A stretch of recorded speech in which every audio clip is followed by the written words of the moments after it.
Erin Zettle. I'm a Family Literacy Center board member and a licensed attorney in the state of Michigan. We're creating these informational videos to help inform our students about certain legal issues. The legal advice is general advice. It isn't addressing any specific legal problem. It's also valid as of March 2024. Laws change all the time.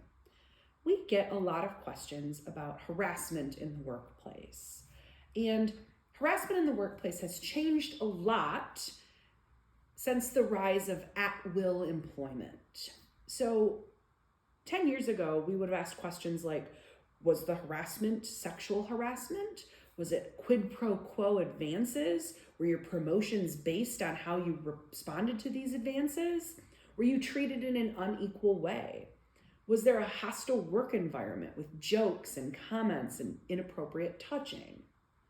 The problem is that a lot of people think that a hostile work environment is a crime, and it's not.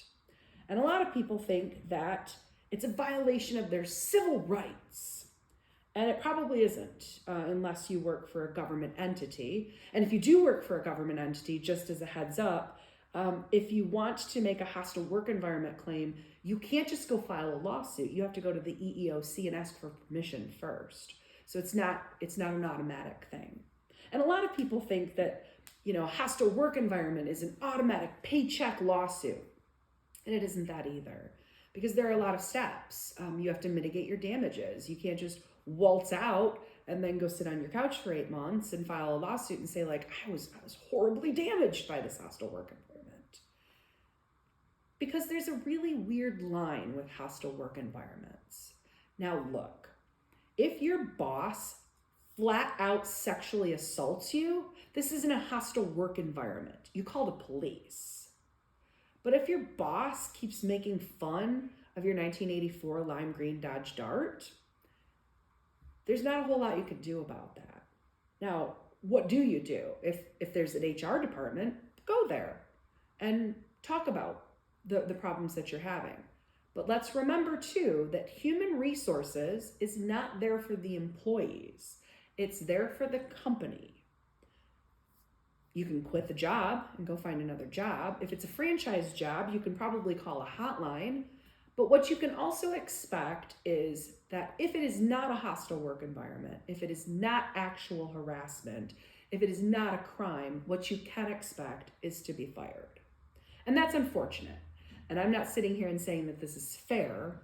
What I'm sitting here saying is, if you start complaining about the jokes or the comments, we are living in an at-will state and you could get fired.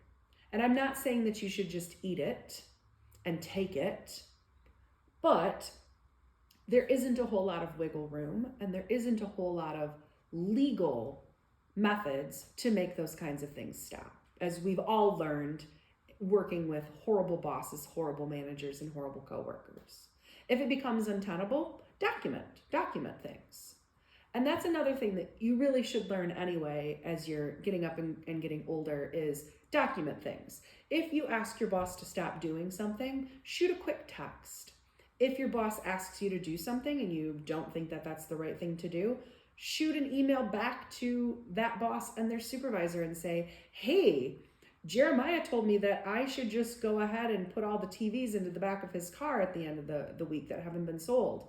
Just wanted to clarify that those are your instructions, right? Hey, felt really uncomfortable in the meeting today when you called me hair lip all day. Could you maybe not do that anymore? I would appreciate it. Thanks. Put these things in writing.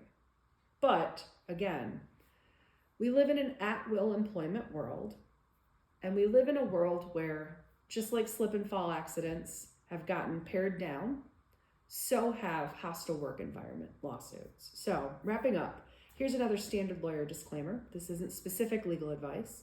If you have a legal problem, if you think you do have a hostile work environment, if you do think you might have a lawsuit, go see an attorney. Ask some questions. Most attorneys will have a free 15-minute consultation.